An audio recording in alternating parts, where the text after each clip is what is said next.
की।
विश्वगुरु वशिष्ठ महाराज की जय।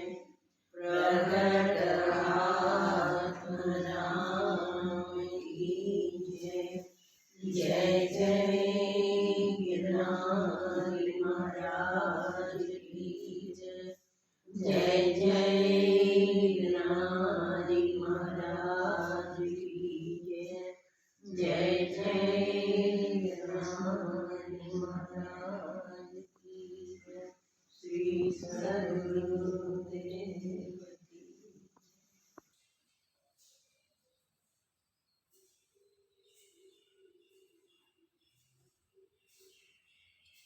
भारतवर्ष में अनेक उत्सव साल भर में आते हैं और हम सब वो उत्सव मनाते हैं। इसी से आनंद उल्लास हमें सबके जीवन में हमेशा बार बार बढ़ता जाता है, वृद्धि को प्राप्त करता है। और साथ में संस्कृति की स्मृति सबको रहती है, सबकी भावनाएं परस्पर शुभ बनती है। ऐसे हर्षोल्लास के दिन महीने में कम से कम एक बार तो मिलते ही, और कहीं तो पूरे मास, श्रावण मास समझो, पूरा मास उत्साह उल्लास का ही रहता है। अभूतपूर्व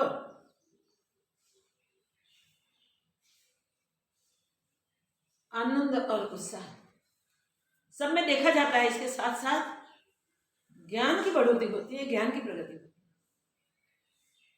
और याद रखें कि अपनी संस्कृति समस्त संसार को एक अद्वैत निश्चय में समा देता है, और प्रसंगों के अनुसार जो जो कुछ उत्सव बनते जाते हैं, उस सारे उत्सव में आनंद के साथ साथ, जगतिक आनंद के साथ साथ आत्मिक आनंद की लान होती है। जहां देखो वहां भिन्न भिन्न प्रकार का उत्साह सब अपनी अपनी रीति से मनाते हैं। वैविध्य बहुत है, फिर भी वो एकत्व में स्थित होता है।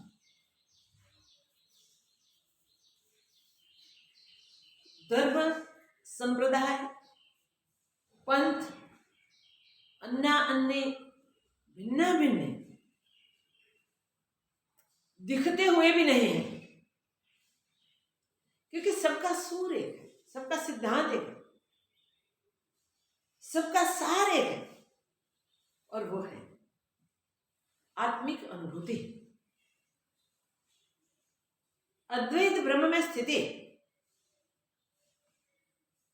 ये सर्ग के पहले, संसार उत्पन्न हुआ उससे पहले कौन था, वो विचार ये संस्कृति देती है। और जब महापुरुषों के सानिध्य में वडीलों के पास स्वजनों के साथ बैठ के और सतशास्त्रों के अध्ययन में जब चिंतन मनन करते हैं, तब एक ही सार होता है कि जगत दिखने मात्र है, ब्रह्म मात्र है, व्यवहारिक सत्ता में है। जैसे स्वप्न सत्ता सत्य नहीं, वैसे व्यवहारिक सत्ता भी सत्य नहीं है। स्वप्न में भिन्न और कोई नहीं होता, स्वप्न दृष्टा ही सब दृश्य बनता है। वैसे ही जो भी दिखाई दे रहे हैं सब सिर्फ मानव नहीं, मानव, दानव, देव, पशु, पक्षी, कीट, पतंग, वृक्ष, पौधे, तृणादिक जो भी कुछ जड़ चेतन है, वो सब एक परमात्मा का ही रूप है। जैसे वृक्ष विस्तृत होता है, उसमें बड़ा खंभा होता है, जड़ों से स्थित है, शाखा प्रशाखा उसकी फैली हुई होती है, उस पर सुंदर पत्र, पुष्प और फल लगे हुए, सुमधुर फल और सुंदर पुष्पों से शोभित ये पूरे शोभा वृक्ष की एक वृक्ष ही कहलाती है। वैसे ही चराचर विश्व जो भी है, वो सब पदार्थ, पशु पक्षी प्राणी आदि एक परमात्मा ही है, परमात्मा के सिवा कुछ नहीं है। जैसे हरा भरा वृक्ष अंग बांगों से सुंदर लगता है, वैसे ही सर्व ब्रह्म का सबको निश्चय हो जाए, सब में एक परमात्मा भाषित हुए, तो वो सबको अति सुंदर लगे, अति मनोहर लगे, अति प्रिय लगे, अति आनंददायी और परम सुख और शांति दे।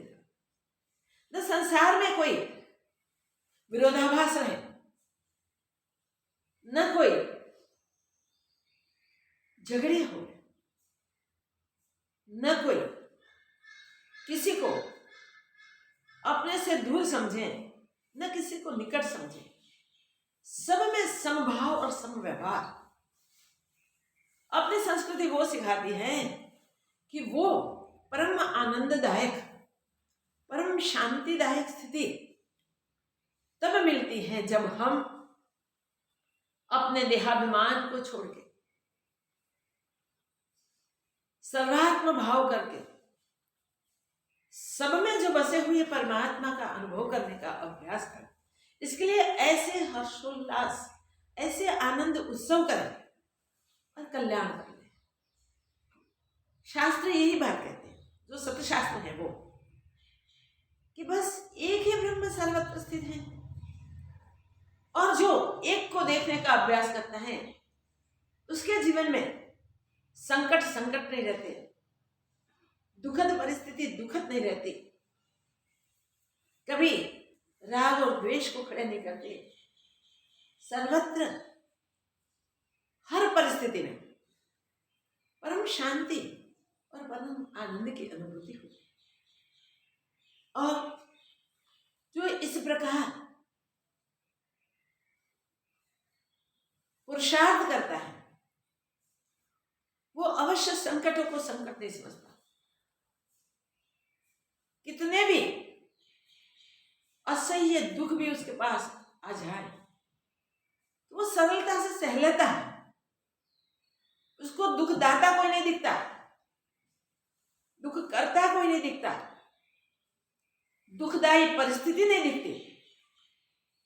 वो शास्त्र दृष्टि से, समदृष्टि से देखता है जो भी हो रहा है वो एक ब्रह्म में, जो आनंद स्वरूप है, जो अज अविनाशी है, जो सर्वत्र सदाकाल सर्व में सर्व रूपों से स्थित है। बस वही परिस्थिति, वही आनंददायी परिस्थिति, वो परम परिस्थिति, इसी का ही अनुभव और इसी में ही स्थिति। प्रहलाद ने सर्वत्र एक नारायण को ही देखने का अभ्यास किया, एक ब्रह्म को ही देखने का अभ्यास किया, और वो ही किया। अपने साथ जो जुड़े वो मित्रों आदि को भी वो ही बोध दिया। गुरुजनों को भी सत्य का ही उपदेश करने के लिए, सत्य की ही शिक्षा देने के लिए उसने प्रार्थना की। अपने पिता में भी उसने वही परमात्मा देखा जो सब में स्थित, जो पिता उसे शत्रु के समान गिनते थे। अपने आप को ईश्वर समझाने के लिए प्रजा पे तो प्रेशर था ही, पुत्र पे इससे भी भारी प्रेशर था, मगर पुत्र ने सत्य को पकड़ा और सत्य को ग्रहण करने के लिए पिता को भी मजबूर किया। और आज का दिन हम सब समझते हैं। होलिका को हुआ कि भाई का पुत्र और एक महान राजा का विरोधी, जिसका पुत्र ही विरोधी होता है, उसके पिता को कैसे शांति मिले।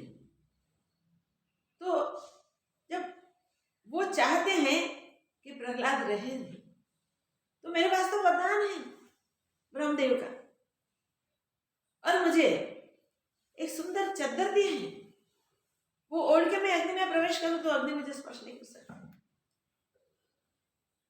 पूरा प्लानिंग किया, आयोजन किया, और अग्नि प्रज्वलित करवाने के लिए भाई को आदेश कर दिया। हम सब जानते हैं निश्चित समय पे वो अग्नि प्रज्वलित हुई और होलिका इन नन्हे मुन्ने बच्चे को, प्रहलाद को अपनी गोद में लेके अग्नि में प्रवेश करके बैठ गए। सर्वत्र जिसको एक ब्रह्म ही दिखता है, एक परमात्मा ही दिखता है, उसको अग्नि भी परमात्मा ही होती है ना।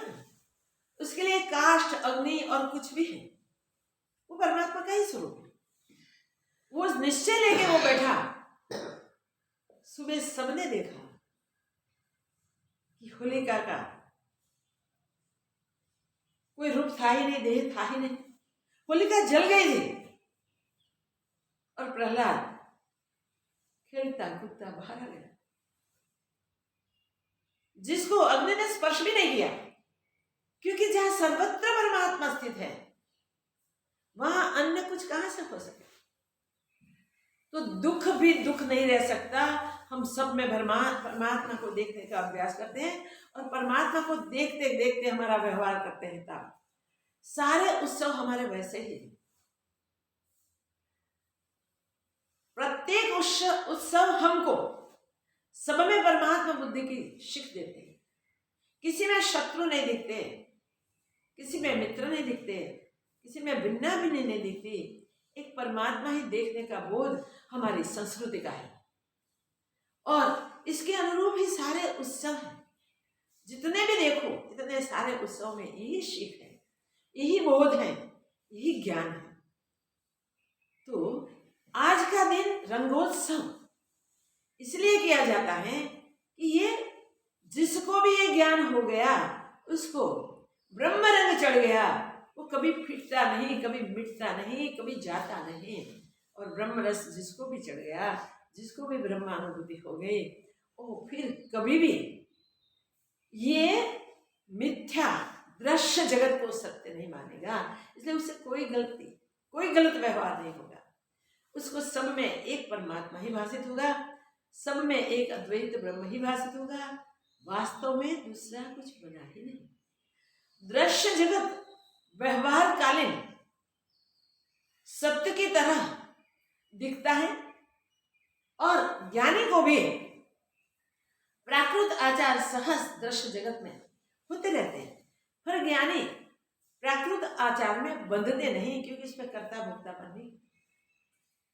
अज्ञानी सिर्फ इस जागृत जगत को ही सत्य समझते हैं। इसलिए आज सारे दुख दुनिया पे आ गिरते हैं। जो जागृत जगत ही सत्य होवे तो प्रलय ही न होवे, मगर जब कल्प का अंत आता है तब जागृत जगत का नामो निशान नहीं रहता। सब कुछ शांत हो जाता है, सब कुछ लीन हो जाता है। एक ब्रह्म ही उसी समय पे भी स्थित होता है।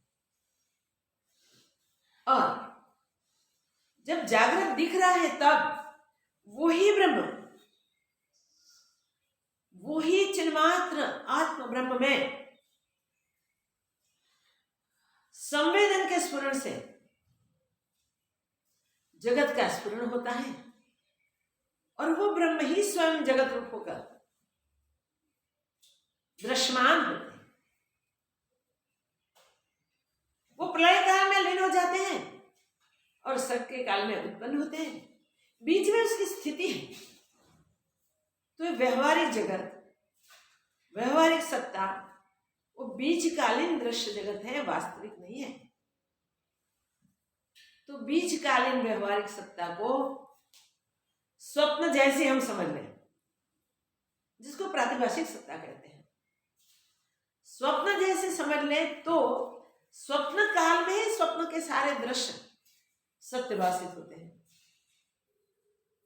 स्वप्न शुरू हुआ उससे पहले भी नहीं, कुछ भी नहीं होता। और स्वप्न पूर्ण होते भी स्वप्न जैसा टूटता है तो अनुभव होता है कि भाई कुछ था ही नहीं, अनहोता भाषित हुआ। तो जब हम इस प्रकार विचार करते हैं तब ये जो दिखाई दे रहा है वो अनहोता दिखाई दे रहा है, वास्तव में सत्य नहीं है। आदि नीति जब निश्चित की गई तब जो भी निश्चय किया गया वो महाकल्प तक वैसे ही रहता है। जैसे बीज में से अंकुर पहले निकलता है, अंकुर में से सिर्फ 2 पत्तियां होती है, थोड़ा सा जो बीज है वो सारे वृक्ष को अपने भीतर ही रखता है, उसके भीतर ही सारा वृक्ष होता है, अंकुरित होता है, एक स्पंदन होता है। पूर्ण ब्रह्म में ऐसा अंकुर, ऐसा स्पंदन, वो पहला स्पंदन ही अल्प संसरण वाला पैदा होता दिखा, पैदा होके व्यवहारिक कार्य सारे किए, फिर भी अपने ब्रह्म स्वरूप को नहीं भूले, अपने बीज स्वरूप को नहीं भूले, और मन कल्पना से सारा संसार बना दिया, सारा सर्ग उत्पन्न किया, विस्तृत जगत उत्पन्न उनसे ही हुआ, फिर भी उसमें कोई कर्तापन न होने के कारण उसको कुछ भी अहंकार स्फुरित न होता। वो अहंकार अफुरने के कारण सारा संसार बनाने के बाद भी, सारा जगत की रचना करने के बाद भी, नीति बनाने के बाद भी उन्होंने कुछ नहीं किया, अपने ब्रह्म स्वरूप में ही स्थित रहे। ब्रह्म से उत्पन्न होकर ब्रह्म भाव में दृढ़ीभूत रहे, फिर मन संकल्प से इतना विस्तृत जगत बनाया, पूरी जगत के सब पदार्थों के लिए नीति बना दी, फिर भी वो अकर्ता ही रहे, अभोक्ता ही रहे, स्वरूप में ही हमेशा स्थित रहे। वो अल्प संसरण वाले जीव, मगर दीर्घ संसरण वाले जो जीव हैं, वो सब जीव उत्पन्न होकर भी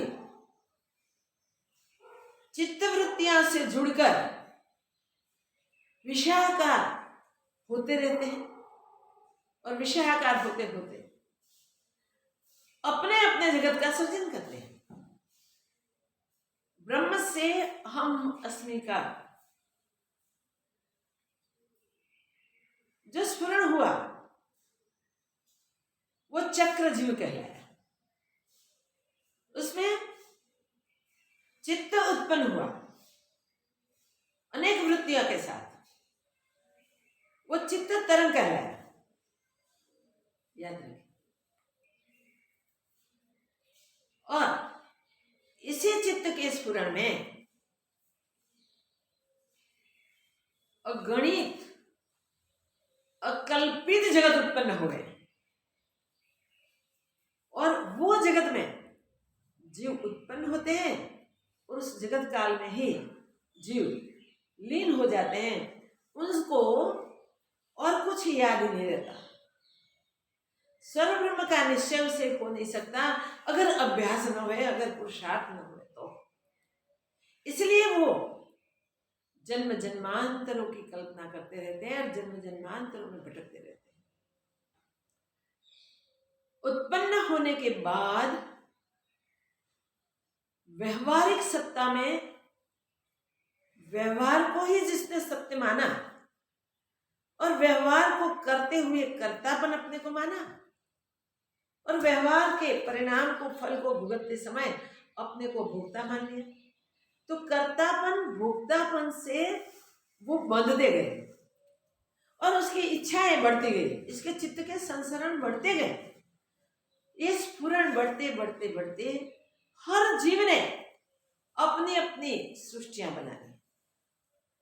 ऐसी अगणित सृष्टियां होने के बाद भी वो ब्रह्म सत्ता में कुछ भी नहीं उपजा। जिसने वो सत्य को जाना, वो प्राकृत आचार उनके सामने जो आते हैं वो देह इंद्रियों के व्यवहार करते हैं मगर निश्चय में ब्रह्म स्वरूप में रहते हैं। इसलिए वहां द्वैत ब्रह्म नहीं होता। अपनी संस्कृति, अपने उत्सव, अपने त्योहार ये सत्य को सिखाते हैं। महापुरुषों के सानिध्य में जाके जब हम प्रश्न करते हैं, जैसे राम जी वशिष्ठ महाराज को बार बार प्रश्न करते हैं, भगवान आप कहते हैं कि मन जिसने सारे संसार की रचना की है, वो मन कैसे उपजा और मन ने किस प्रकार ये सब विस्तृत किया। हर जिज्ञासा जहां जहां सत्संग का कोई पॉइंट मिले वहां वहां राम जी ने खड़ी की है और जिज्ञासा से प्रश्न करके प्रश्नों का समाधान किया है। पूर्ण शांत स्वरूप, सुख स्वरूप, आनंद स्वरूप, निजी अपने आप को जानने के लिए राम जी आतुर और आतुरता से पूर्ण वैराग्य, प्रबल मुमुक्षुत्व और ज्वलंत जिज्ञासा, उसके साथ प्रश्न लेके वशिष्ठ महाराज के सानिध्य में बैठे कि जगत उत्पन्न कैसे हुआ और वो शांत कैसे हुआ। जो बिल्कुल झूठा है फिर भी सत्य के न्याय प्रतीत होता है, उसका कारण क्या है? वो कैसे उत्पन्न होता है और कैसे उसका लय होवे। अगर लय ना होवे तो बनता ही जाए, बनता ही जाए, बनता ही जाए और जन्मों की श्रृंखला छूटे ही नहीं। जीव चित्त के संसरण से कई जन्मों तक अगर बृहद संकल्प उसका, बृहद संसरण उसका होता है तो कई जन्मों तक वो भटकता रहता है। कभी काकताली न्यायवत उसको ज्ञान का कोई दाता मिल जाए, कोई महापुरुष की भेंट हो जाए, सत्य शास्त्रों का अध्ययन का अभ्यास शुरू करवा दे और ब्रह्म भाव से पुरुषार्थ करने के लिए उसे समझा दिया जाए, तब वो उसमें लग जाता है। और जब लग जाता है तब प्रबल पुरुषार्थ करके, दृढ़ अभ्यास करके वो आत्मानुभूति कर लेता है और अपने निज स्वरूप, अपने आप स्वरूप, अपने खुद को पहचान के, जान के उसी में वो स्थित हो जाता है, जिसमें स्थित होने के बाद द्वैत ब्रह्म हमेशा मिट जाता है। तो राम जी के ये जिज्ञासा, ये जगत ब्रह्म हुआ कैसे, जगत आडंबर आया कहां से और वो मिट कैसे जाए, ब्रह्मानुभूति कैसे हो, जो अज अविनाशी है। तो अज अविनाशी स्वरूप में नित्य स्थिति कैसे मिले, उसका समाधान करवाने के लिए वशिष्ठ महाराज ने जो उपदेश दिया है, वो उपदेश हम सब ने कोई न कोई रूप से, कई प्रकार से अभ्यास किया है। कई जिज्ञासुओं ने उसके लिए बहुत खोज की है और जो अज्ञानी है, वशिष्ठ महाराज तो अज्ञानी जीवों को मूर्ख कहते हैं। जो सतशास्त्र उपलब्ध होते हुए भी परमात्मा की कृपा से संत समागम बार बार मिल सके, ऐसी सुयोजना परमात्मा की ओर से होने के बाद भी अगर हम ज्ञान के लिए उत्सुक न हैं, ज्ञान प्राप्ति के लिए उद्यम नहीं करते हैं, तो हम मूर्ख हैं, हम अज्ञानी हैं। ऐसे अज्ञानी जीव बार बार जन्म मरण के संकटों को सहते हैं, पाप करके अधम योनियों में जाते हैं और वहां इतने कष्ट भुगतते हैं जो शब्दों से वर्णन नहीं किया जाता। और जब तक सारे पाप पूर्ण रूप से भोगे नहीं जाते तब तक पापों से छुटकारा भी नहीं मिलता, दुखों से मुक्ति भी नहीं मिलती।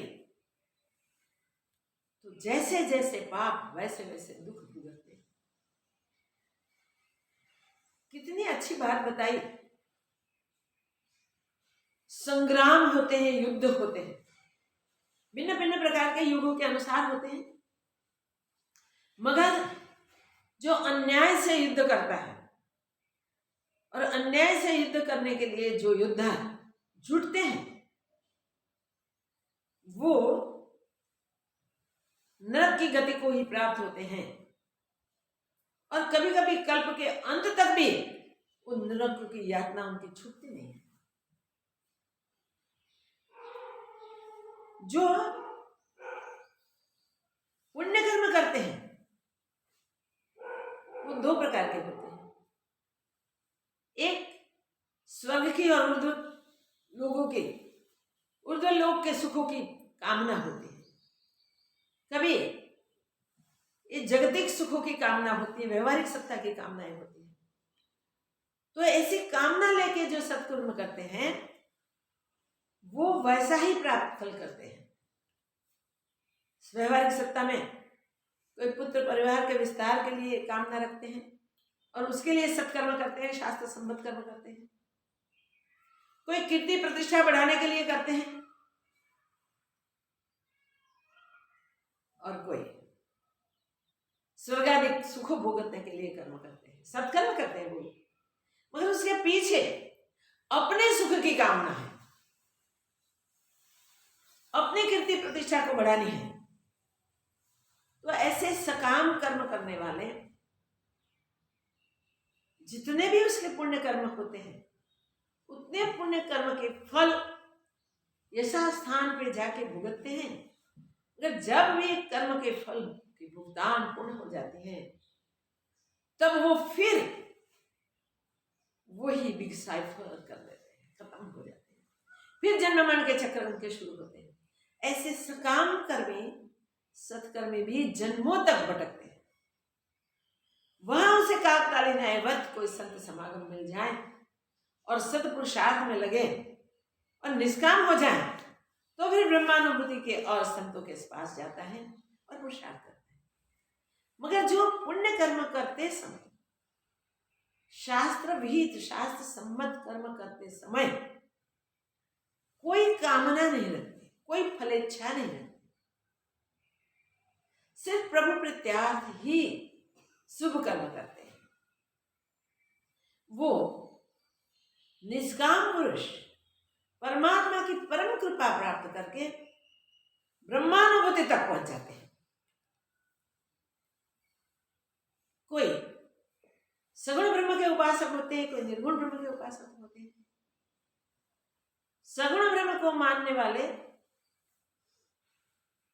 देह छूटते अपने सामने अपने इष्ट को देखते हैं, इष्ट के लोक में जाते हैं, वहां बाकी की साधना पूर्ण करके अपने निज स्वरूप निराकार ब्रह्म स्वरूप में स्थित हो जाते हैं। निष्काम है और सगुण ब्रह्म के उपासक है तो इस प्रकार सफल होते हैं। निष्काम है, कोई कामना ही नहीं है और एक ब्रह्म की और जिनकी दृष्टि वो शास्त्र सम्मत रूप से सब व्यवहार करते हैं और जीवन मुक्ति की मौज प्राप्त कर लेते हैं। ब्रह्मानुभूति जीते जी ही उनको हो जाती है। अगर तो जीवन के अंत समय में ब्रह्मानुभूति होती है तो विदेह का बल्य उन दोनों के लिए निश्चिंत है। जीवन मुक्ति में जब तक प्रारब्ध है तब तक प्राकृतिक आचार देह इंद्रियों के व्यवहार शास्त्र सम्मत रूप से करते करते बीच में अनुभूति स्वरूप की कर लेते हैं और मुक्त होके जगत के संसार के सारे बंधन उसके छूट जाते हैं, भव बंधन उसके टूट पड़ते हैं और ब्रह्म भाव से शेष प्रारब्ध पूरा करके ब्रह्म स्वरूप में हमेशा हमेशा के लिए मिल जाते हैं। जो अभ्यास करते करते निराकार ब्रह्म के लिए ही प्राप्त करने के लिए उत्सुक है। प्राकृत आचार जो सामने आते हैं वो शास्त्र सम्मत करते हैं, फिर भी जिसका निश्चय एक ही है, अनुभव प्राप्त कर लेना और उसी के अनुसार के उसका पुरुषार्थ है, तो अंत समय में, लास्ट समय में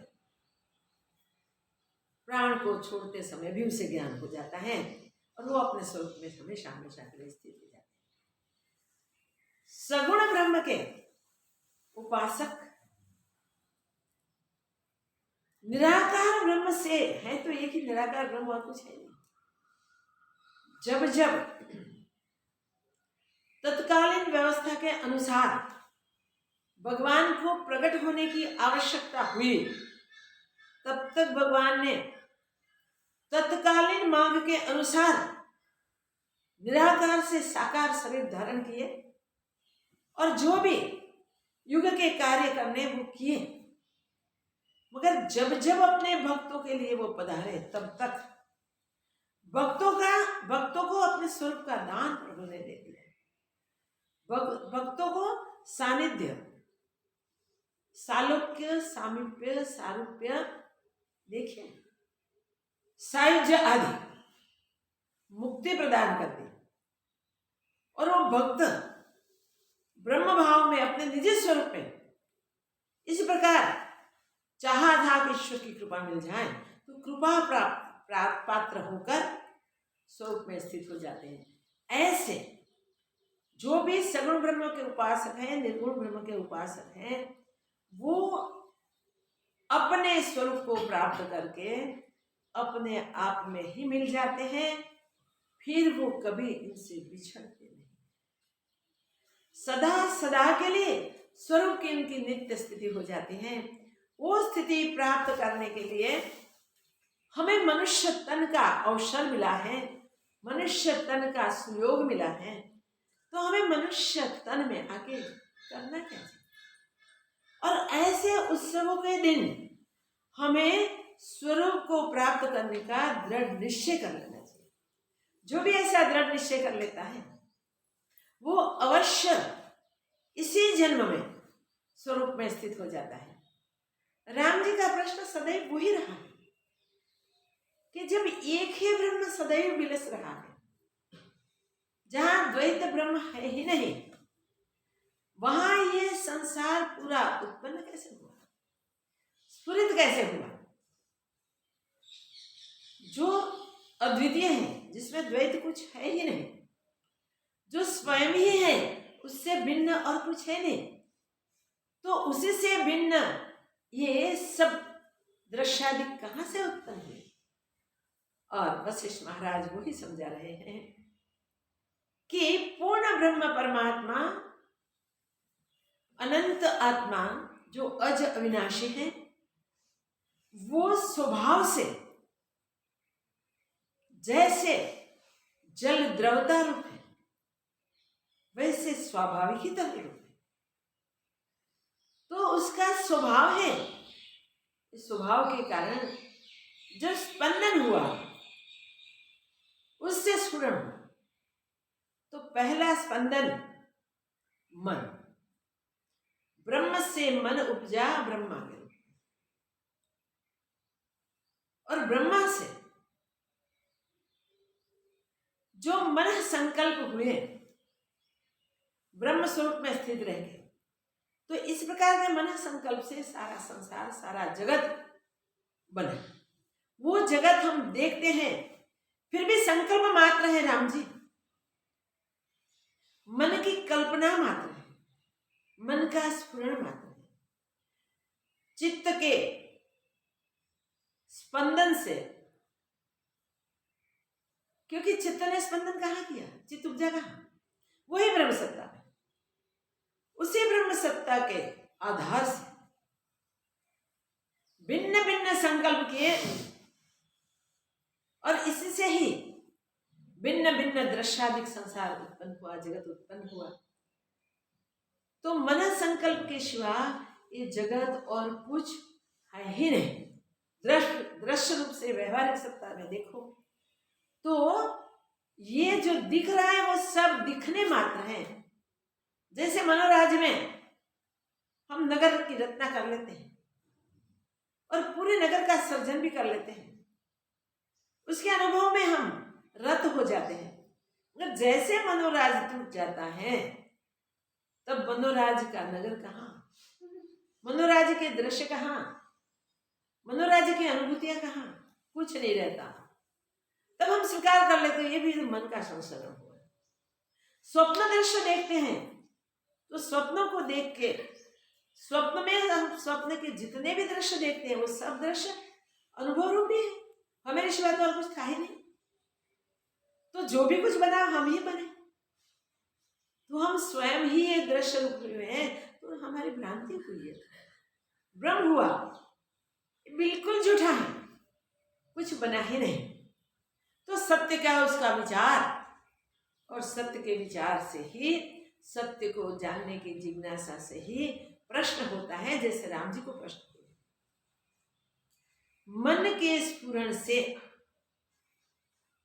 विस्तृत संसार और नीति, जो नीति प्रलय तक चलती है,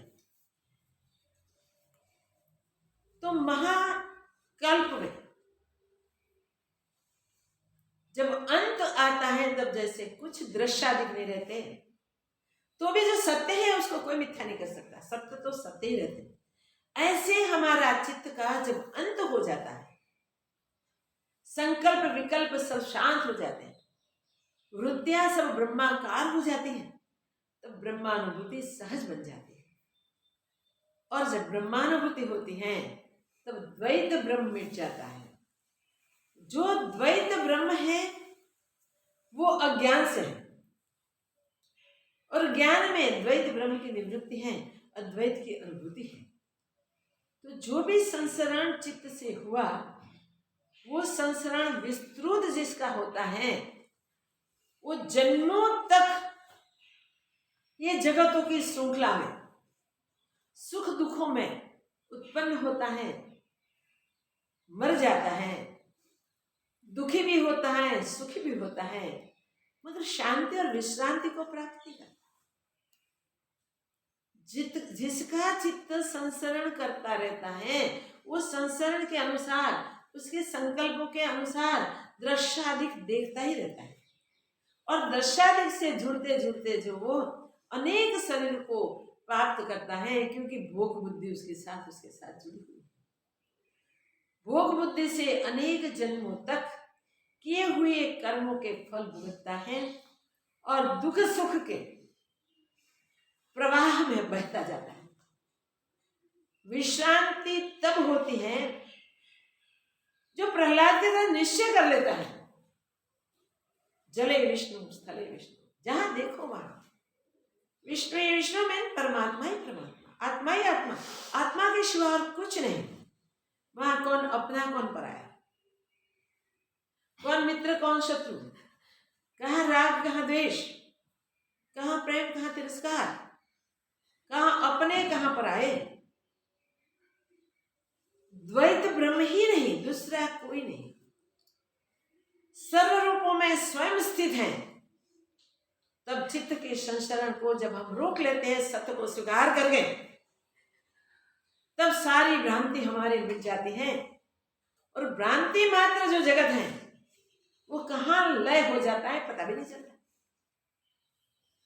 शस्य के श्रृंग की तरह दिखने वाला ये जगत जैसे बलि प्रकार से विचार करने से शस्य के श्रृंग होते ही नहीं, वो निश्चय हो जाता है, वैसे बलि प्रकार से आत्म विचार करने से जगत ब्रह्म हुआ ही नहीं, वो निश्चय हो जाता है। और सर्व ब्रह्म की अनुभूति दृढ़ता हो जाती है। वो दृढ़ता के लिए हमें बार बार बार बार बार बार संत समागम करना है, सत शास्त्रों का अभ्यास करना है। ऐसे पर्वों के दिन हमें उसके अनुष्ठान भी करने हैं। दृढ़ता के लिए ऐसे पर्वों का सदुपयोग करें, क्योंकि ऐसे दिनों में जो साधना की जाती है वो एक की अनेक गुनी होती है। सामने चाहे मित्र हैं, चाहे शत्रु हैं, चाहे सुख है चाहे दुख है, चाहे कोई अपने हैं चाहे पराए हैं, मगर वहां जब हमारी ब्रह्म दृष्टि ही होगी तभी भिन्ना भिन्न हमें कुछ भी भाषित नहीं होगी। सर्वत्र एक दृढ़ता ही, एक अनुभव ही होगा। वो मिलता है कैसे?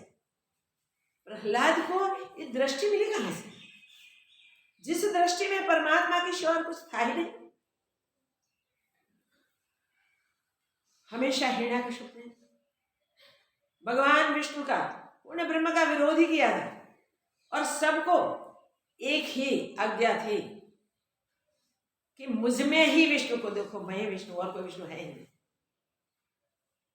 प्रजाजन तो बेचारे और कुछ कर ही नहीं सकती। प्रजाजन तो जैसे राजा की आज्ञा वैसे जीती थी। वहां एक सुंदर स्फुरण, सुंदर संवेदन, वही ब्रह्म में, वही नारायण में जो हुआ,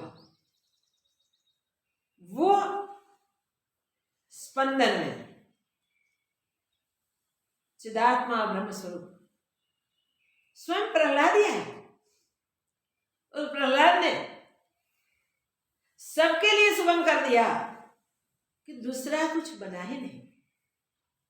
शत्रुघ्न के जो पिता खड़े हुए उसमें भी उन्होंने परमात्मा ही देखा, तो और सब में तो परमात्मा ही देखा। इतना छोटा नन्ना मुन्ना बच्चा,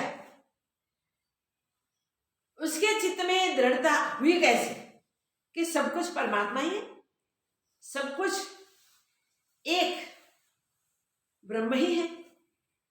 तो हिरण्यकश्यप का विरोध हमेशा भगवान से रहा और नित्य देवों के साथ युद्ध उसके रहेगी। उसने निश्चय कर लिया कि जब तक विष्णु को नहीं मारूंगा तब तक ये मुसीबतें बनी ही रहेगी, इसलिए विष्णु को ही मार देना चाहिए। और विष्णु को जीतने के लिए उसने तप शुरू किया। घर से कहा तो कह के गया, जब तक विष्णु को मारने के लिए वरदान नहीं प्राप्त कर लूंगा तब तक वापस नहीं आऊंगा। वो गया वन में तप करने के लिए, मगर देखो सर्वरूप परमात्मा का क्या उत्तम कुछ आविष्कार होता है, पता नहीं चलता। वो जहां जाके पेड़ के नीचे सफाई करके बैठे, वहां ऊपर से कोई शब्द बोले नारायण। एक पेड़ से दूसरे पेड़ के नीचे, दूसरे से तीसरे, इसने सैकड़ों पेड़ नीचे अपना आसन बदल लिया, मगर जहां जाके बैठे वहां नारायण सुनाई दे। और एक पक्षी छोटा सा नारायण बोले उड़ जाए। इतना वीर, इतना सामर्थ्यवान, वो इतने छोटे पक्षी को नहीं मार सकता। उसको हुआ कि तो अपशकुन भी लगता है कि ऐसी परिस्थिति में मैं तब करने के लिए बैठूंगा तो सफल नहीं होगा। फिर वापिस आए, गया, तुमने देखा, सोचा कि किस प्रकार बात करें। देखिए हिरण्यकश्यप जैसे क्रोधी आदमी के पास बात करने के लिए भी सोचना पड़े, उसकी पत्नी को भी सोचना पड़ा। और उसने पूछा, महाराज इतने जल्दी वरदान प्राप्त करके आ गए वापस? युक्ति प्रयुक्ति से ज्ञान की प्राप्ति होती है, युक्ति प्रयुक्ति से लाभान्वित होते हैं। व्यवहारिक जगत में भी लाभ में युक्ति प्रयुक्ति चाहिए, और उसके साथ सत्य जुड़ा हुआ चाहिए, वो बात याद रखें। और पारमार्थिक सत्ता में तो वही है, सत्य ही सत्य है। सच्ची युक्ति से सत्य के साथ जो जुड़ता है वो सत्य को ही प्राप्त करता है। उसने बोला, क्या वरदान क्या प्राप्त किया इतने जल्दी से? थोड़ा, अरे मैं अपशकुन हो गया, मैं वापिस आ गया। कैसा अपशकुन?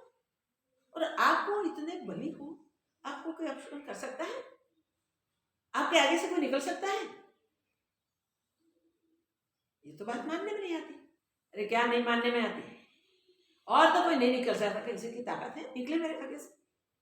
मगर जहां वन में जाके बैठा, जिस पेड़ के नीचे, वहां एक तोते छोटा सा बच्चा है और ऊपर बैठ गए, वो मेरे शत्रु का नाम लेने लगा। अरे क्या आपका कोई शत्रु हो सकता है? क्या नाम लिया उसने? नहीं नहीं, जो लिया वो आपके शत्रु का नाम ले रहा था। उसके देख मत, हाँ हमारा एक ही शत्रु है, नारायण। और वो नारायण का ही नाम लेता है बार बार, नारायण नारायण नारायण। अच्छा, ऐसा किया उसने? चलो कोई बात नहीं, थके हुए हो, स्नान कर लो। स्नान की तैयारी कर दी, स्नान के लिए बुलाने के लिए। ये बात मानने में नहीं आती कि आपके सामने कोई इतनी हिम्मत कर सकता। अरे वो छोटा सा पक्षी था, वो नारायण नारायण बकता ही रहा। अच्छा ऐसा हो, कोई बात नहीं, स्नान करवा लिया। फिर भोजन प्रसाद की सब तैयारी की। भोजन करवाते करवाते भी इसने हजारों बार इस प्रकार युक्ति से ये भगवान को, साक्षात नारायण को शत्रु मानने वाले के पास प्रभु का नाम स्मरण करवाया। और प्रभु का नाम स्मरण करने का प्रमाण हुआ केयधु को प्रहलाद की प्राप्ति। ये बार बार नारायण का नाम ले, एक भी नारायण का नाम ले ले, नारायण से जुड़ के एक भी नाम ले ले तो भी नारायण को प्राप्त कर सकता है। तो उसको तो नारायण मिलना ही चाहिए, निश्चित हो गया इसे नारायण मिलना। बीच में बहुत सारा कुछ बना। जब वो विष्णु पे बार बार चढ़ाई करता था, तब कैसे भी करके यही चाहता था देवताओं के युद्ध के साथ, कैसे भी करके सब देवताओं को जीत लो। मगर देवताओं के साथ नारायण थे, इसलिए देवताओं को इतने वो पराजित नहीं कर सका। इसलिए उसको हुआ विष्णु को ही मार डाला, नारायण को ही मार डाला। तो नारायण को मारने के लिए उसने ये ठान लिया। मगर जितनी बार उसने देवताओं पे युद्ध किया, इतनी बार देखो देवताओं के युद्ध में भी वो कभी सफल नहीं हुआ, कभी सफल नहीं हुआ। ये तप करने के लिए चला गया, देवताओं ने मौका देख लिया तो राक्षसों पे युद्ध कर दिया। युद्ध से राक्षस को जीत के केयधु को पकड़ के लोग लेके जा रहे थे। बीच में देवर्षि नारायण है ना, देवर्षि आ गए। नारद, अरे ये क्या करते हो आप लोग? इसको ले जाते हैं हम। कहाँ ले जाओगे? अरे उसके उधर में देखिए, उस हमारे शत्रु का अंश है, उसको पैदा होगा मार डालेंगे। अच्छा, तो देवर्षि ने समझाया कि ये कृत्य आपसे नहीं हो सकता है, नहीं करना चाहिए आपको। अच्छी तरह से समझाया। करना क्या? उन्होंने बोला ऐसे करो, केयधु को हमें सौंपो, हमारे आश्रम में ले जाएंगे और उस बीज को ही हम पलट देंगे। संत समागम में राक्षस बीज भी पलट सकता है। तो नारायण का नाम लेते लेते जब इस बीज का उत्पन्न होना हुआ था, संत समागम में रह के केयधु तो ही नारायण को ही मानते, केयधु ने देवर्षि के पास सत्संग करके साधना करके प्रहलाद को इस संसार को दिया। तो नारायण के स्वभाव देखे क्या? उसने सिर्फ नारायण ही सर्वत्र देखा और अपने पिता को भी नारायण स्वरूप ही दिला दिया। जो जिस भाव से भगवान को भजता है, उस भाव से भगवान को प्राप्त करता है।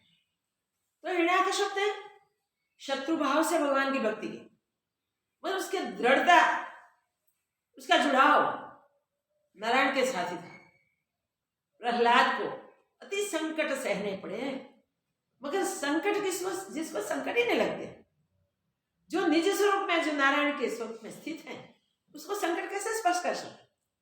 दिखते थे कि प्रहलाद बहुत संकट सह रहा है, मगर प्रहलाद को कोई संकट ने स्पर्श नहीं किया। सारे संकट सुख में आनंद में ही पलटते रहे। आखिर हिरण्यकश्यप ने ऐसा क्रोध किया जो नारायण स्वयं सहन नहीं कर सके, और जो खंबे को, लोहे का तप्त खंभा, उसको भिड़ने के लिए उसको हिरण्यकश्यप ने आज्ञा कर दी। तब उस प्रहलाद के लिए देखो भगवान को प्रकट होना पड़ा। वो तो भक्त था, इसमें खंबे पे भी नारायण देखता था, उसको कोई डर नहीं था। वो जैसे खंबे के पास भिड़ने के लिए गया, खंबा टूटा और मनुष्य प्रागट्य हुआ। देखिए होलिका जल गई तब भी सावधान नहीं हुए। आज का दिन याद रखें, तब भी सावधान नहीं हुए तो ऐसे हिरण्यकश्यप की गति आखिर क्या हुई। मगर फिर भी शत्रुता करके भी पाया परमात्मा उसने, और परमात्मा प्राप्ति, परमात्मा के साथ शत्रुता करो तो परमात्मा उसी रूप से प्रकट होते करवा देते हैं। मित्रता करो तो मित्र के रूप में आ जाते हैं। अर्जुन का रथ हाँक लिया। देखिए सखा भाव करो, सखा होता है। मित्र भाव करो, वो सखा में मित्र, वही भाव उसका होता है। बंधु भाव करो, वो बंधु हो जाता है। गोपियों का गोपी भाव उसने पूर्ण कर दिया। रास लीला करके गोपियों को स्वरूप का दान दे दिया।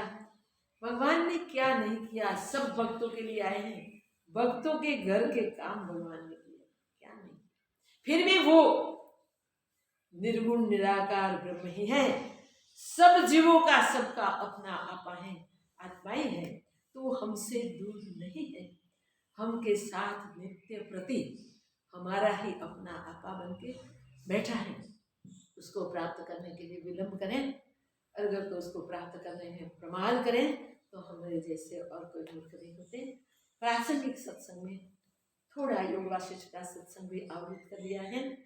योग वासिष्ठ यही सिखाता है, एक ब्रह्म के सिवा और दूसरा कुछ बना ही नहीं। इनके स्वाभाविक स्वभाव में जो स्पंदन हुआ, इस स्पंदन से मन उत्पन्न हुआ, और मन की कल्पनाओं से, मन की स्फुरण से जगत हुआ। तो स्फुरण मात्र, कल्पना मात्र जगत कभी भी सत्य नहीं हो सकता।